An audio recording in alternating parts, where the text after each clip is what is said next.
दोस्तों नमस्कार। जो लोग बीटेक कर चुके हैं या एमएससी कर चुके हैं उन लोगों के लिए एक बहुत अच्छी खुशखबरी है कि गेट 2025 वाला फॉर्म आ गया है। इस बार का गेट का एग्जाम आईआईटी रुड़की करवा रही है। आप सभी को पता होगा, लेकिन मैं फिर से बताना चाहूंगा कि जो लोग एमटेक करना चाहते हैं किसी आईआईटी से या कोई भी कॉलेज से एमटेक करना चाहते हैं या फिर पीएसयूज में डायरेक्ट जॉब लेना चाहते हैं, तो आपके लिए गेट एग्जाम एक बहुत बड़ा विंडो होता है। अभी ज़्यादातर बच्चे जो गेट दे रहे हैं वो पीएसयूज के लिए दे रहे हैं, क्योंकि पीएसयूज में आपकी नौकरी लगते ही 1 लाख रुपए की सैलरी, लगभग 1 लाख रुपए की सैलरी वाली जॉब लग जाती है। दूसरा, जो जॉब लगती है पूरे टाइम्स आपको फुल टाइम सिक्योरिटी देती है, जॉब सिक्योरिटी, आपकी हेल्थ सिक्योरिटी, आपके रहने का हर चीज़ की ऐसी सुविधाएं जो आप इमेजिन नहीं कर सकते, पीएसयूज वो देती है। और जिन लोगों को पीएसयूज नहीं मिल पाता वो लोग एमटेक करते हैं, या जो लोग रिसर्च में जाना चाहते हैं वो एमटेक कर लेते हैं। तो गेट का फॉर्म जो भी इंजीनियरिंग किए हुए बच्चे हैं वो जरूर दें, क्योंकि यही आपका गेट यानी दरवाजा खोलेगा आपकी नई जॉब का, नई अपॉर्चुनिटीज़ का। जो लोग प्राइवेट में जॉब कर रहे हैं वो लोग तक भी ये वाला एग्जाम देते हैं कि उनका सरकारी कंपनीज में नौकरी लग जाए। तो गेट का मतलब हुआ graduate aptitude test in engineering. आइए इस फॉर्म के बारे में डिटेल में समझते हैं कि क्या भरना है, कैसे भरना है, फॉर्म कैसे भरना है, कौन सी एलिजिबिलिटी है। तो आइए देखते हैं। तो जैसे कि ये वाला एग्जाम जो है आईआईटी रुड़की करवा रहा है। हर साल किसी न किसी आईआईटीज को ये ऑर्गेनाइज करने के लिए दिया जाता है। कभी किसी आईआईटीज को दिया जाता है, कभी किसी को दिया जाता है। इस बार रुड़की के पास में है, तो जो फॉर्म भरा जाएगा गेट 2025 IIT-Roorkee.ac.in से ये फॉर्म भर दिया जाएगा। एग्जाम की डेट अभी बता दी गई है 1, 2, 15, 16 फरवरी। पहले क्या होता था, ये सेकेंड वीक के संडे को होता था फरवरी में, लेकिन अभी क्या है, ये ऑनलाइन होने लगा। पहले OMR बेस्ड होता था, अभी ऑनलाइन होने लगा। उसकी वजह से इन्होंने 4 डेट आपको दे रखी है, फरवरी की 4 डेट। इनमें फोरनून और आफ्टरनून दोनों में एग्जाम होंगे। तो आपके टोटल 8 पालियों में एग्जाम कराए जाएंगे। इस बार CBT बेस्ड यानी कंप्यूटर बेस्ड एग्जाम होगा। टोटल 30 टेस्ट पेपर्स कराए जाएंगे और पेपर जो होगा वो केवल अंग्रेजी में होगा और ऑब्जेक्टिव टाइप पूरे तरीके से रहेगा। अब इसमें जो ऑप्शंस टाइप के रहेंगे, मल्टीपल टाइप क्वेश्चन रहेंगे, मल्टीपल सेलेक्ट टाइप क्वेश्चन रहेंगे। मतलब अगर 4 ऑप्शन है तो इनमें से हो सकता है 2 ऑप्शन आंसर में हो। तीसरा न्यूमेरिकल आंसर टाइप के होंगे कि आपको आंसर टाइप करना है, यानी 4 डिजिट के लिए जगह दे दी जाएगी, आपको आंसर टाइप करना है। गेट में आपको कैलकुलेटर पहले अलाउड था, अभी क्या है, कैलकुलेटर अलाउड नहीं है। आपको on screen virtual calculator provide किया जाएगा, उससे ही आपको कैलकुलेशन करना है। भी कैंडिडेट केवल 1 या 2 पेपर देना अलाउड है, 2 से ज़्यादा कॉम्बिनेशन के पेपर नहीं देना है। अब क्या है, जो थर्ड ईयर में है, जो तीसरी साल में है, थर्ड ईयर में है, वो दे सकते हैं। फोर्थ ईयर वाले दे सकते हैं, उनके ऊपर वाले सब दे सकते हैं। तो यानी थर्ड ईयर के वाले भी अलाउड हैं। इसकी कोई एज लिमिट नहीं होती, आप इस एग्जाम को कभी भी दे सकते हैं। लेकिन पीएसयूज में जो जाना है उनके लिए एज लिमिट वहाँ पीएसयूज में रहती है। अभी जो गेट के स्कोर्स होते हैं वो वैलिड रहते हैं 3 साल के लिए, ठीक है, जब से डेट अनाउंस होती है। अब वो कैंडिडेट्स कौन से, जो 5th, 6th, 7th सेमेस्टर में है और या फिर हायर सेमेस्टर में है, MBBS, BDS, BVSC, BSc, agriculture, horticulture, forestry, वो लोग भी गेट के लिए एलिजिबल हैं। एप्लीकेशन ओपन डेट है 24 अगस्त 2024 और क्लोजिंग डेट है 26 सितंबर 2024। अब आपके लिए 1 महीने से ज़्यादा टाइम मिलेगा, आप फॉर्म भर दीजिए। जो फॉर्म की फीस है वो 1800 रुपये और 900 रुपये है। सभी कैंडिडेट के लिए, बचे हुए कैंडिडेट के लिए 1800 रुपये है और SC, ST, फीमेल और हैंडीकैप्ड कैंडिडेट के लिए 900 रुपये। एग्जाम का पैटर्न कैसे होगा, CBT बेस्ड होगा और कंप्यूटर, ये इंग्लिश में ही पेपर रहेगा। 3 घंटे का पेपर रहेगा, 30 अलग अलग तरीके के पेपर बनाए जाएंगे। इसमें सेशन में होगा कि आपको GA यानी जनरल एप्टीट्यूड, दूसरा आपका जो सब्जेक्ट आप सेलेक्ट करेंगे वो, यही 2 पार्ट में रहेगा। अब इसमें 3 तरीके के पेपर रहेंगे, यानी क्वेश्चंस रहेंगे। मल्टीपल टाइप क्वेश्चन जिसका 1 ऑप्शन सही होगा, मल्टीपल सेलेक्ट टाइप क्वेश्चन जिसके 2-3 ऑप्शन सही हो सकते हैं, और न्यूमेरिकल जिसको आपको टाइप करना पड़ेगा। तो 3 टाइप के आंसर उसमें रहेंगे, क्वेश्चन में आंसर रहेंगे। नंबर ऑफ क्वेश्चंस देख लो, 10 क्वेश्चन जनरल एप्टीट्यूड का रहेगा, जिसमें आपका मैथ, रीजनिंग, इंग्लिश ये सब रहेगा, और बचे हुए 55 क्वेश्चन सब्जेक्ट के रहेंगे। तो सब्जेक्ट अगर आपका अच्छा है तो निकल जाएगा, प्लस इसका थोड़ा बहुत आइडिया रहना चाहिए, बहुत कठिन इसमें से नहीं आता।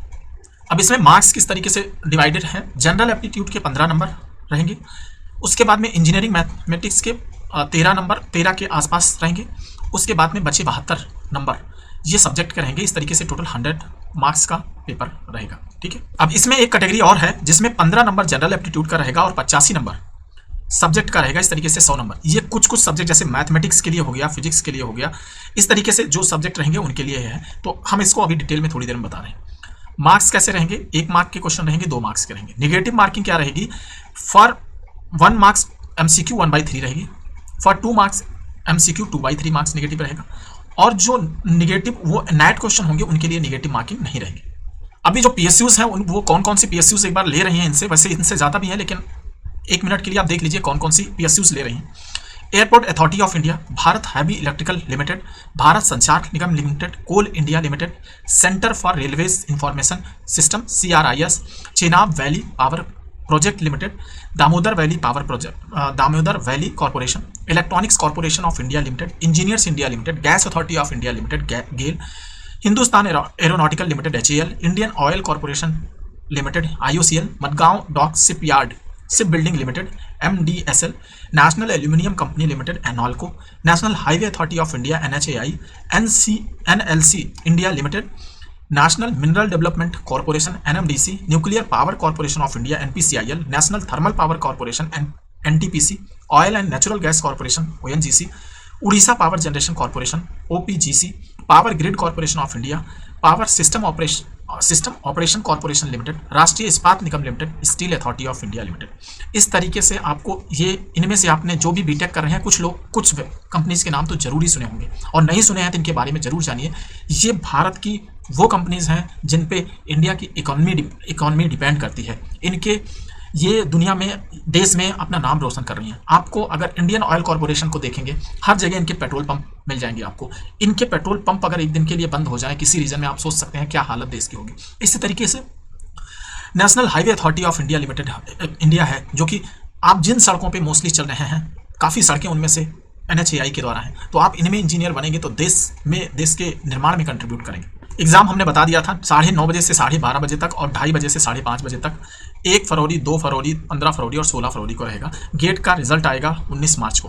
अब आते हैं सबसे इंपॉर्टेंट पार्ट पे, जिसका जो है एलिजिबिलिटी क्राइटेरिया, क्या चीज़ें हैं क्राइटेरिया में। तो दूसरा B Tech, BE, B Tech, B pharma, ये लोग जो किए हैं, मतलब जो BE किए हैं, बीटेक किए हैं या B फार्मा किए हैं, तो ये लोग वो हैं जो 4 साल का 4 ईयर आफ्टर 10+2 का बीटेक किया है, या 3 साल का बीटेक कोर्स किया है आफ्टर BSc या डिप्लोमा। ठीक है, तो कुछ नहीं, आपके पास बीटेक डिग्री है या फिर BE की डिग्री है या फिर B फार्मा है, ये सभी लोग कर सकते हैं और तीसरी साल में है तो इसका एग्जाम दे सकते हैं। B आर्ट के लिए आपका 5 साल का कोर्स होता है या 4 साल का कोर्स होता है। थर्ड ईयर में ही दे सकते हैं 5 साल या 4 साल के कोर्स में। ठीक है, इसके बाद में BSc रिसर्च या BS, तो इसके लिए आपको पोस्ट डिप्लोमा 4 ईयर का बैचलर डिग्री इन साइंस में होना चाहिए, तो आप इसको रिसर्च में BSc रिसर्च में जा सकते हैं। B फार्मा D आफ्टर 10+2, तो वो लोग भी एग्जाम दे सकते हैं। इसके बाद MBBS वाले एग्जाम दे सकते हैं, MBBS, BDS, BBSc, ये सारे लोग ये एग्जाम दे सकते हैं। ठीक है, उसके बाद MSc, MA, MCA वाले एग्जाम दे सकते हैं। Integrated ME, MTech dual degree वाले दे सकते हैं। BSc, BA, BCom वाले दे सकते हैं। इसके बाद BSc एग्रीकल्चर, हॉर्टिकल्चर और फॉरेस्ट्री, जो 4 ईयर का प्रोग्राम है, अगर वो 3rd ईयर और 4th ईयर में है तो वो लोग भी फॉर्म भर सकते हैं। अब टोटल 30 सेट ऑफ सब्जेक्ट्स होंगे, ये आपके सामने दिए हुए हैं। इनमें से इनका पेपर पैटर्न अभी आपको दिखा देता हूं मैं कैसे रहेगा। एक और चीज, जो लोग अपने सब्जेक्ट से हटके कुछ लेना चाहते हैं, जो इंपॉर्टेंट है, अभी ये लाइन बहुत इंपॉर्टेंट है पढ़ने के लिए, आप पढ़िए इसको। Candidate are expected to appear in the test papers appropriate to discipline of their qualifying degree. यानी अगर आप वो कहना चाहते हैं कि अगर आप बीटेक किए हैं केमिकल में, तो केमिकल का पेपर ही दीजिए। मतलब ये है कि आपकी क्वालिफाइंग, ऊपर से अगर आप किसी PSU के लिए अप्लाई कर रहे हैं तो आपका जो सब्जेक्ट होना चाहिए वो अगर केमिकल इंजीनियरिंग मांगा गया है तो केमिकल में ही वो जो ये गेट क्वालिफाई होना चाहिए, ना कि कोई और सब्जेक्ट में। लेकिन फिर भी candidate are free to choose any one और allowed set of 2 test papers for exam 2025। यानी इसके बाद भी आप चाहें तो जैसे बीटेक वाला केमिकल ले सकता है और साथ में कुछ और भी पेपर एक दे सकता है, लेकिन मैक्सिमम 2 पेपर दे सकता है। जैसे एरोनॉटिकल इंजीनियरिंग वाला अपना सब्जेक्ट एरोनॉटिकल इंजीनियरिंग भी दे सकता है, साथ में चाहे तो मैकेनिकल इंजीनियरिंग भी दे सकता है। ठीक है, ये इसका प्राइमरी माना जाएगा, ये इसका सेकेंडरी पेपर माना जाएगा, दोनों में रैंक आएगी। इसके अलावा भी आप अपने चॉइस का ले सकते हैं, जैसे यहाँ पे दिया हुआ है सेट पेपर 2। एरोनॉटिकल इंजीनियरिंग वाले क्या क्या कर सकते हैं, इनका प्राइमरी पेपर रहेगा। CE सिविल इंजीनियरिंग इनका सेकेंडरी हो सकता है। ME मैकेनिकल इंजीनियरिंग हो सकता है, या XE वाला जो इंजीनियरिंग साइंस है। एग्रीकल्चर इंजीनियरिंग वाला सिविल इंजीनियरिंग दे सकता है। तो आप चाहो तो 2 पेपर सेलेक्ट कर लो, आपका 2 जगह गेट क्वालिफाइड हो जाएगा, प्राइमरी भी होगा और सेकेंडरी भी हो जाएगा, तो इसमें कोई डिस्टर्बेंस नहीं आएगा। इनमें से कोई एक पेपर ले सकते हो, पर इसमें से सोचो 2 ले लें तो नहीं हो पाएगा, केवल एक, इधर से केवल एक ले सकते हो। अगर मार्किंग का सिस्टम अब तक समझ नहीं आया तो अब आपको आ जाएगा। ये सबसे इंपॉर्टेंट वाला पोर्शन है। 100 मार्क्स का टोटल पेपर रहेगा, 3 घंटे का पेपर रहेगा, जिसमें 100 मार्क्स में जनरल एप्टीट्यूड के 15 क्वेश्चन 15 मार्क्स के रहेंगे, जो कि जनरल एप्टीट्यूड में मैथ आएगी, सिंपल मैथ समझ लो, जो 10th क्लास तक रहती है। उसके बाद में इंग्लिश रहेगी। तो ये कौन सा पोर्शन हुआ? जनरल एप्टीट्यूड, ठीक है। इसके 15 क्वेश्चन सभी पोर्शन में रहेंगे, तो अभी उस पार्ट को छोड़ देते हैं। अब बाकी बचे में जैसे ये हो गया aeronautical engineering, agriculture engineering, bio technology, या ये हो गया बायोटेक्नोलॉजी, ये हो गया सिविल इंजीनियरिंग, ये हो गया chemical engineering, CS computer science, electronics. ये सारे सब्जेक्ट में 13 नंबर का मैथमेटिक्स सब्जेक्ट ऑलरेडी इंक्लूड होता है, इसी में मैथ इसी में रहती है, तो इसलिए अलग से मैथ नहीं दी गई है। 15 का जनरल एप्टीट्यूड होगा, 85 का सब्जेक्ट होगा जिसमें मैथ इंक्लूड रहेगी। जो आपका ये सब्जेक्ट रहेगा साइंस वाला, इसमें 15 नंबर का आपका फिर से क्या रहेगा? जनरल एप्टीट्यूड रहेगा, और 85 का आपका सब्जेक्ट रहेगा, टोटल 100 नंबर का हो गया, ठीक है। इनमें क्या क्या है? फिजिक्स हो गया, मैथमेटिक्स हो गया, डाटा साइंस हो गया, केमिस्ट्री हो गया, इस तरीके से आपका है। तो इनमें से आपको सब्जेक्ट का पेपर रहेगा। अगर आपके सब्जेक्ट में मैथमेटिक्स है तो रहेगी, नहीं तो नहीं रहेगी। ये 100 नंबर का हो गया, ठीक है। इस तरीके से आपका क्या है? AR यानी आर्किटेक्चर, इसके 15 क्वेश्चन JEE के रहेंगे, 60 क्वेश्चन कंपलसरी सेक्शन के रहेंगे, जिसमें आर्किटेक्चर और प्लानिंग के 30-30 नंबर रहेंगे, 25 नंबर ऑप्शनल सब्जेक्ट रहेगा, ठीक है, और 100 नंबर टोटल हो जाएगा। इसी तरीके से बाकी सब सेक्शन में है, आप अपना देख लीजिए। जैसे जियोलॉजी हो गया, इंजीनियरिंग मैथमेटिक्स, ये XE वाले सब्जेक्ट में इंजीनियरिंग मैथमेटिक्स रहेगा, 2 सब्जेक्ट आपको चूज करने रहेंगे इसमें से। इस तरीके से 100 नंबर हो जाएगा, 15 इसको मिला के। इसी तरीके से इसमें 25 रीजनिंग वाला रहेगा, इस वाले में 60 नंबर एक सब्जेक्ट का रहेगा, टोटल 100 हो जाएगा। केमिस्ट्री इस सेक्शन में कॉमन रहेगा सबके लिए, और 2 सेक्शन आपको सेलेक्ट करने होंगे, इस तरीके से 100 नंबर। तो आपका सब्जेक्ट क्राइटेरिया आपने देख लिया। सिटीज़ आप देख लेना, आपके घर के आसपास मिल जाएंगी। एप्लीकेशन आपका प्रोसेस हो करके, और फिर आपका पेपर हो जाएगा, और आपके टाइमलाइन के हिसाब से गेट का स्कोर आ जाएगा। तो ये रहा आपका पूरा सेक्शन। फॉर्म भरते समय देख लीजिए, इस तरीके का फोटोग्राफ अपलोड होना है, इस तरीके का नहीं अपलोड कर देना है। यहाँ पे दिखा रहा है, जो क्लियर पिक्चर इस तरीके से आनी चाहिए, इस तरीके से, ये ऊपर वाले। लेकिन नीचे वाले जैसे इस तरीके से फोटो कर दिया आपने छोटा करके, या ये चश्मा आपने इस तरीके से लगा दिया, धुंधला आ गया, पीछे कोई आदमी है, ये पेपर इस तरीके से नहीं आना चाहिए, फोटोज इस तरीके से नहीं आना चाहिए। आपकी पिक्चर्स क्लियर होनी चाहिए। जैसे यहाँ पे देखो, चश्मे और ये सब में धुंधलापन है। आपको एक्सेप्टेड सिग्नेचर दिखा दिया गया है, ये सिग्नेचर एक्सेप्ट नहीं होगा, कैपिटल लेटर में लिखा हुआ है, कभी एक्सेप्ट नहीं होगा। ये धुंधला बैकग्राउंड क्या है, डार्क बैकग्राउंड है, ये भी एक्सेप्ट नहीं होगा। बाकी ये सिग्नेचर में क्या है, रेक्टेंगल है, यानी इसमें क्या कर दिया, सिग्नेचर आउटसाइड था रेक्टेंगल, ये वाला चला गया। इसमें क्या दिक्कत है, ब्लू ब्लैक पॉइंट पर, तो जो पेन यूज करना है वो blue black point pen use करना है। इसमें भी बाहर चला गया है, इसमें क्या है, टू स्मॉल हो गया है, और इसमें एक ये चीज़ आ रहा है जिसकी वजह से नहीं होगा। इसमें क्या है, टू हेजी है, ठीक है। तो ये हो गया सिग्नेचर आपका। आपके सिग्नेचर इस तरीके से होने चाहिए, पूरे प्रॉपर इस तरीके से, ठीक है।